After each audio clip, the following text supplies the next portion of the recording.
એના રક્ષણ માટે થઈને એકુકી રાઇફલની માંગણી કરવાની જરૂર છે અને કરવાના છે આવતા દિવસોમાં. આને ઘર્ષણ ન કહેવાય, મારવા જ આવે છે અને પૈસા લઈને આવે. ભાડે આવ્યા છે બધાય, એટલે એ ભાડે આવ્યા છે ને એના માટે અહીંયા આવવું પડે છે. બાકી રોડ ઉપર કાલે અમે અમારા વિરોધ માટે, કારણ કે 1 રૂપિયો આપ્યો નથી હજી, અને લુખાગીરી જ કરે ચોખ્ખી. અને નેતા બધાય બસ દાડો એક હનુમાન દાડો એટલું આવડે છે એટલું કંઈ નીકળી જાય છે. ઘરના ખેતરમાં થાંભલો આવે એના પૈસા તો માગવાના જ અમે. હવે એ ધોકા લઈને આવે તોય ભલે, બંદૂક લઈને આવે તોય ભલે, એની બીક નથી. કાલ ધોકા માર્યા, આજ કદાચ બંદૂક લાવે, બીકનો પ્રશ્ન જ નથી. પૈસા જોઈએ, કેવી રીતે દેવાય એને નક્કી કરવાનું. ન નક્કી કરી શકે તો કેવી રીતે લેવાય એ અમારે નક્કી કરવાનું. આપણે બધાએ ચૂંટીને મોકલી દીધા, એક પણ નેતા તાલુકા સભ્ય એક જિલ્લા પંચાયત આપણી મુલાકાતે આવ્યા નથી. આપણે મારે છે બરોબર, કોઈની મુલાકાત લીધી નથી. હનુમાન દાદો એક મોરબીમાં હતો, હવે હનુમાન દાદો અદાણી દાદો થઈ ગયો હોય, એટલે હવે આ બરોબર. નમસ્કાર, સ્વરાજમાં આપનું સ્વાગત છે. હું મયુર. વીજ લાઈનો જે નાખવામાં આવી રહી છે, વીજ થાંભલાઓ જે નાખવામાં આવી રહ્યા છે, તેમને લઈને ખેડૂતો જે છે તેમાં ભારે રોષ જોવા મળી રહ્યો છે. સરકારને વારંવાર સવાલો કરવામાં આવી રહ્યા છે, છતાં પણ સરકાર તરફથી એક પણ જવાબ ખેડૂતોને મળી નથી રહ્યો. અને હવે આ જે સુરેન્દ્રનગરનું જે કોંડ ગામ છે ત્યાંથી આ હવે આંદોલન હવે જેતપર એટલે કે મોરબીના જેતપર સુધી પણ પહોંચ્યું છે. ત્યાં પણ ખેડૂતો છે તેમના ખેતરની અંદર વીજ થાંભલાઓ નાખવાની પ્રક્રિયા શરૂ કરવામાં આવી છે અને તેમના જ કારણે અત્યારે જે જેતપર ગામના જે ખેડૂતો છે તેઓ ખૂબ જ નારાજ થયા છે અને સરકાર સામે રોષે ભરાયા છે. કારણ કે યોગ્ય વળતર જે છે તેમને આપવાની માંગ તેઓ કરી રહ્યા છે. જે થાંભલાઓ નાખવામાં આવી રહ્યા છે તે વીજ કંપનીઓ છે તેમના દ્વારા ખેડૂતોને યોગ્ય વળતર આપવામાં નથી આવી રહ્યું અને તેમના જે કારણે મોરબીના જેતપર ગામના જે ખેડૂતો જે છે તે આજે મોટી સંખ્યામાં ટ્રેક્ટર રેલી યોજી કલેક્ટર કચેરી પહોંચ્યા હતા અને ત્યાં સરકાર સામે, વીજ કંપનીઓ સામે સૂત્રોચ્ચાર કરવામાં આવ્યા હતા અને તેમણે ટાઈમલાઈન પણ આપી છે કે આગામી દિવસોમાં જો તેમને યોગ્ય વળતર નહીં મળે અને સરકાર તેમને સાંભળશે નહીં તો આ ઉગ્ર આંદોલનની ચીમકી પણ તેમના દ્વારા ઉચ્ચારવામાં આવી છે. ઉલ્લેખનીય છે કે જેતપર મોરબીના જે ખેડૂતો છે તેમના દ્વારા જે કચ્છ અમદાવાદ હાઈવે છે તેમનો પણ 2 દિવસ પૂર્વે ચક્કા જામ કરવામાં આવ્યો હતો. તેઓ માંગ કરી રહ્યા છે કે તેમને યોગ્ય વળતર મળે, કારણ કે વીજ કંપનીઓ છે ત્યાં સુધી તેમને કામ નહીં કરવા દે. એટલે કે જે ખેડૂતો પોતાના ખેતરની અંદર આ વીજ થાંભલાઓ છે તે કંપનીઓને નહીં નાખવા દે તેવી પણ ચીમકી ઉચ્ચારવામાં આવી છે. સુરેન્દ્રનગરના કોઢની પણ વાત કરીએ તો કોંડ ગામમાં પણ આ જ પ્રકારે છેલ્લા કેટલાક દિવસથી ખેડૂતો છે તેઓ આંદોલન ચલાવી રહ્યા છે, પરંતુ સરકાર દ્વારા એક પણ જવાબ તેમને આપવામાં નથી આવી રહ્યો. ખોટી રીતે પોલીસ બંદોબસ્ત રાખી અને ખેડૂતોના ખેતરોની અંદર આ વીજ થાંભલાઓ નાખવામાં આવી રહ્યા હોવાનો આરોપ ખેડૂત લગાવી રહ્યા છે. યોગ્ય વળતર જે મળવું જોઈએ તે આપવામાં નથી આવી રહ્યું, ત્યારે સરકાર શા માટે જવાબ નથી આપી રહી તે પણ સવાલ થઈ રહ્યો છે. ઉલ્લેખનીય છે કે આજે જે જેતપર ગામના જે ખેડૂતો જે છે તે ટ્રેક્ટર રેલી યોજી જ્યારે કલેક્ટર કચેરી ખાતે પહોંચ્યા હતા, ત્યાં આવેદનપત્ર આપ્યું હતું, ત્યારે ખેડૂતો જે છે તેમાં ખૂબ જ રોષ જોવા મળ્યો હતો. ત્યારે ખેડૂતોએ શું કહ્યું અને તેમની શું માંગ છે, આવો સાંભળીએ. ટંકારા તાલુકાના જબલપુર ગામથી ભાણજીભાઈ ફેફર. હું બાપદાદાથી મારી જમીન છે. જમીનની કિંમત અત્યારે ગુજરાતની અંદર અને મોરબી જિલ્લાની અંદર ગમે અહીંયા સર્વે નંબર લેવા જાઓ તો 30 થી 35 લાખ રૂપિયા 1 વીઘાના પર વીઘાના ભાવ છે. તો આ કંપની સામાન્ય રકમ આપી ખેડૂતના ખેતરમાં લાખો કરોડો રૂપિયાની નુકસાની કરે છે, તો એ ખેડૂતોને પોહાય એમ જ નથી.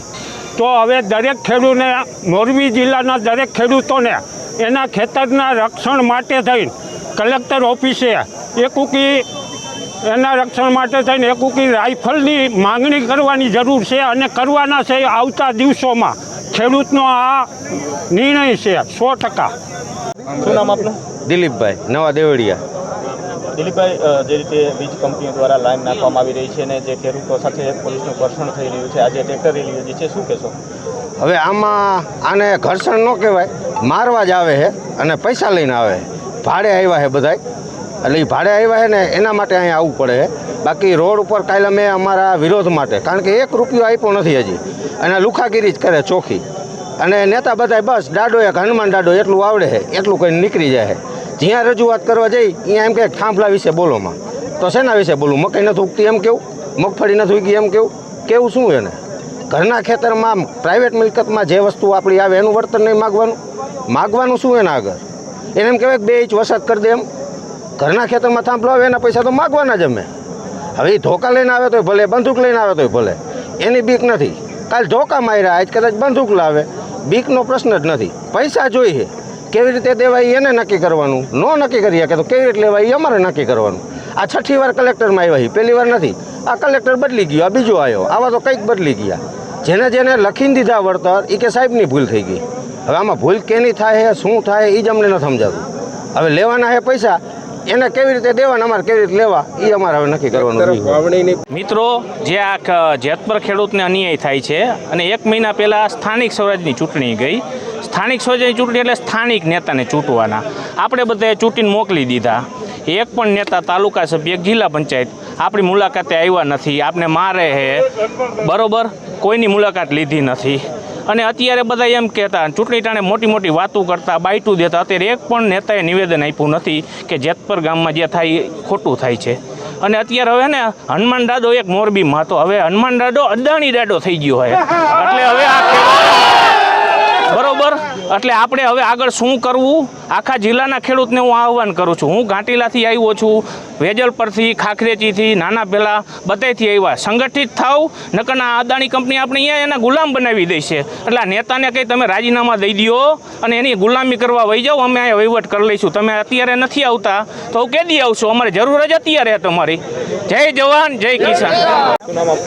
મારું નામ જીતુભાઈ પટેલ છે. આજે ખેડૂતો આવેદનપત્ર આપ્યા છે ટ્રેક્ટર રેલી શરૂ. શું માંગને લઈને? માંગ સાહેબ બધાને ખબર છે, છેલ્લા ઘણા સમયથી હેવી વીજ લાઈનો જે આ ખેડૂતના ખેતરની માલી પર વીજ પોલ ઊભા કરે છે, એનું જે ખેડૂતને વળતર આપવાનું હોય એ વળતર આ લોકો કાંઈ પૂરું આપતા નથી. જંત્રીના ભાવ મુજબ વળતર આપે છે તો એ વળતર ખેડૂતોને માન્ય નથી. આજે મોંઘા મૂલ્યની જે જમીન છે એ જમીન પાણીના ભાવે વેચી અને ખેડૂતોના ખેતરોમાં જે પોલ નાખવામાં આવે છે એના અનુસંધાને 3-4 દિવસ થયા તંત્ર સામે અને કંપનીના અધિકારીઓ સામે જે ખેડૂતોનું ઘર્ષણ થઈ રહ્યું છે.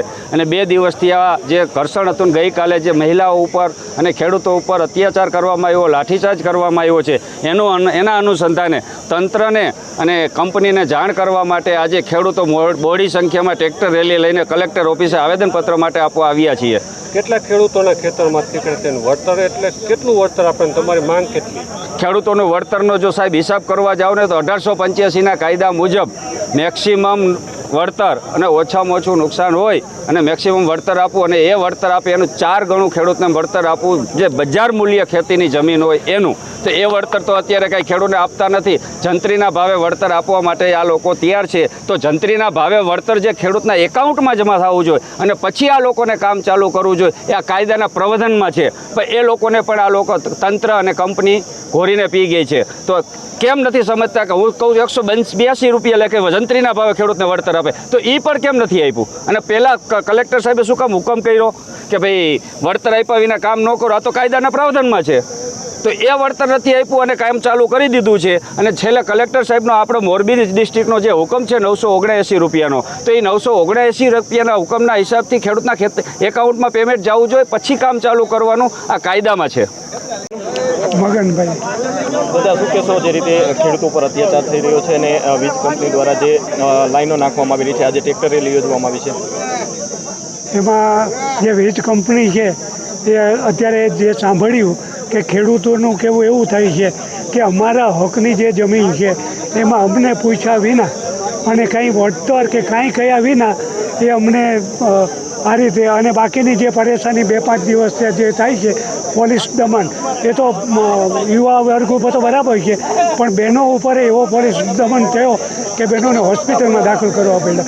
એટલે આ રહેમ કંપનીવાળા બેઠા બેઠા એને ખ્યાલ હશે કે નહીં હોય, પણ ગવર્મેન્ટે જોઈ અને આના નિવેડા માટે અને ખેડૂત મિત્રોની સાચી માગ છે એ માટે સરકારે ખેડૂત તરફી વલણ લઈ અને ખેડૂતોને જે એમની માગ છે પૂરી કરવા માટે પ્રયત્ન કર્યો.